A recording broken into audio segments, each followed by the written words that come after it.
Hello दोस्तों, welcome to my YouTube channel एमर्स। और आज हम फिजिक्स की तीसरी इक्वेशन को हम ड्राइव करेंगे, थर्ड इक्वेशन ऑफ मोशन।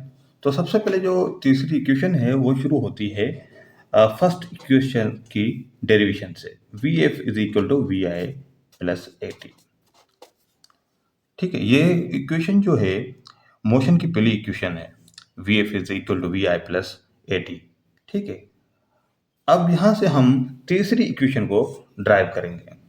सबसे पहले हमें इसको बोथ साइड स्क्वायर करेंगे। हम लिखेंगे स्क्वायरिंग बोथ साइड। ठीक है, हम बोथ साइड हम इसको क्या करेंगे, स्क्वायर करेंगे।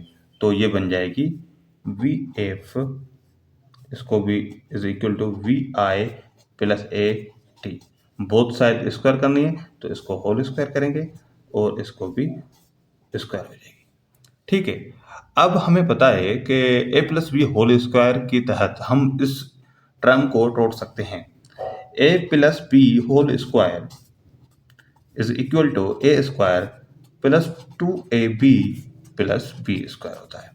ठीक है, तो हम इसको भी इसी फार्मूले के तहत ब्रेक करेंगे। तो इसका ये आंसर आएगा कि वी एफ स्क्वायर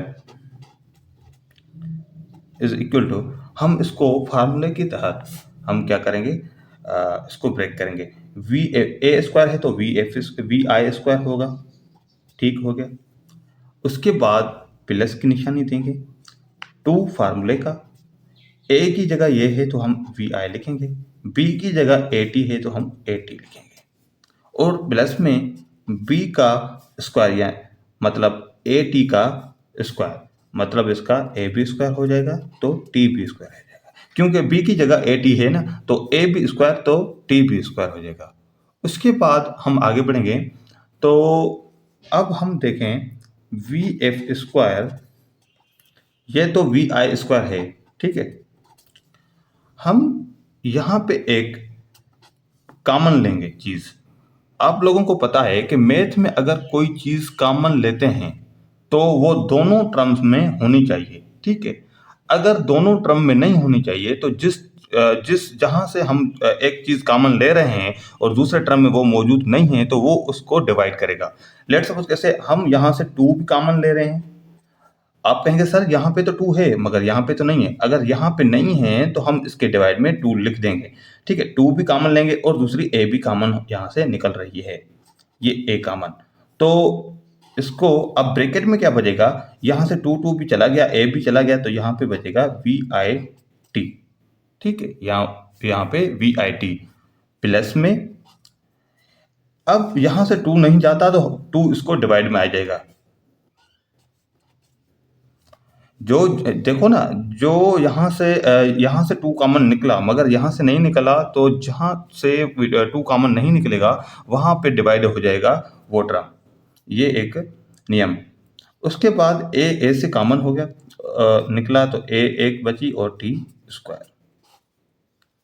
अब कुछ चीज़ आपको याद आ रही होगी इंशाल्लाह। अगर आपको याद नहीं आ रही तो मैं बता रहा हूँ कि v i t plus 1/2 a t square, ये दूसरी इक्वेशन है मोशन की।